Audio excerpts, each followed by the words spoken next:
നമസ്തേ. ഞാൻ ഇങ്ങനെ വീഡിയോ ചെയ്യുന്നതിന് വെച്ചാൽ ഇപ്പോൾ റീസെൻ്റ് ആയിട്ട് കൊട്ടിയൂർ അമ്പലവുമായിട്ട് റിലേറ്റ് ചെയ്തിട്ട് കർണാടകക്കാർ കൂടുതലായിട്ട് വരുന്നു എന്നുള്ളൊരു ഇഷ്യൂസ് ഉണ്ടായല്ലോ. അതിനെക്കുറിച്ചൊന്ന് പറയാമെന്ന് വിചാരിച്ചിട്ടാണ് വീഡിയോ ചെയ്യുന്നത്. ಪ್ರತಿಯೊಬ್ಬರಿಗೂ ದರ್ಶನ ಆಗಿದೆಯೋ ಇಲ್ವೋ ಗೊತ್ತಿಲ್ಲ, ಆದ್ರೆ ಮತ್ತೊಂದು ಬಾರಿ ಹೋಗ್ಬಾರ್ದು ಅನ್ನೋ ಅನುಭವ ಮಾತ್ರ ಆಗಿದೆ. ಹೆಣ್ಮಕ್ಳಿಗೂ ಬೆಲೆ ಇಲ್ದಿರೋ ತರ ಪ್ರಾಣಿಗಳ ತರ ಬಿಹೇವ್ ಮಾಡ್ತಾರೆ. കർണാടകയിൽ നിന്ന് കേരളത്തിലെ ക്ഷേത്രങ്ങളിലേക്ക് കൂടുതലായിട്ട് ഭക്തർ വരുന്നത് ഇപ്പോൾ ഈ കഴിഞ്ഞ കുറച്ച് വർഷങ്ങളായിട്ട് കൂടുതലാണ്.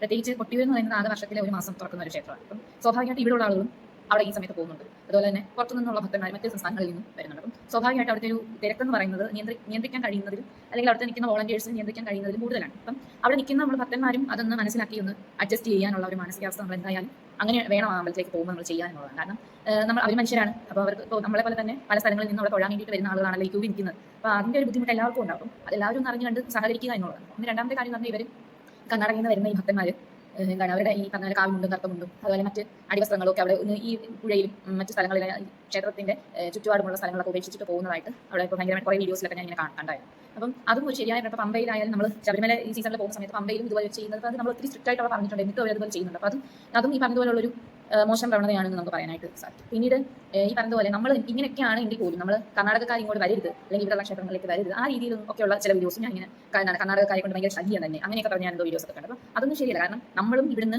ഒരുപാട് ക്ഷേത്രങ്ങൾ കർണാടകയിൽ പോകുന്നവരാണ്. ഈ മൂകാംബിക തന്നെ കർണാടകയിലുള്ള ക്ഷേത്രമാണ്. ഏറ്റവും കൂടുതൽ ഭക്തന്മാർ കേരളത്തിൽ നിന്ന് പോകുന്ന ഒരു ക്ഷേത്രമാണ് മൂകാംബിക. പക്ഷേ എന്നാൽ നമ്മൾ അവിടെ പോയി സ്വർണ്ണിക നദിയെ മലിനമാക്കുന്ന രീതിയിലൊന്നും ചെയ്യുന്നില്ല എന്നാണ് ഞാൻ മനസ്സിലാക്കുന്നത്. നമ്മളാരും എന്നാൽ നമ്മുടെ തുണിയോ മറ്റു കാര്യങ്ങളൊന്നും വെള്ളത്തിൽ ഇട്ടിട്ട് പോകുന്ന ഒരു ശീലം കേരളത്തിലുള്ള ആളുകൾക്കില്ല.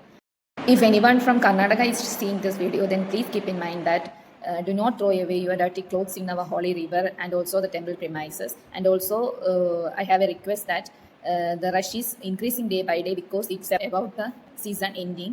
So, please be calm towards the volunteers and so it will be very easier for other people. Thank you for watching this video. Thank you.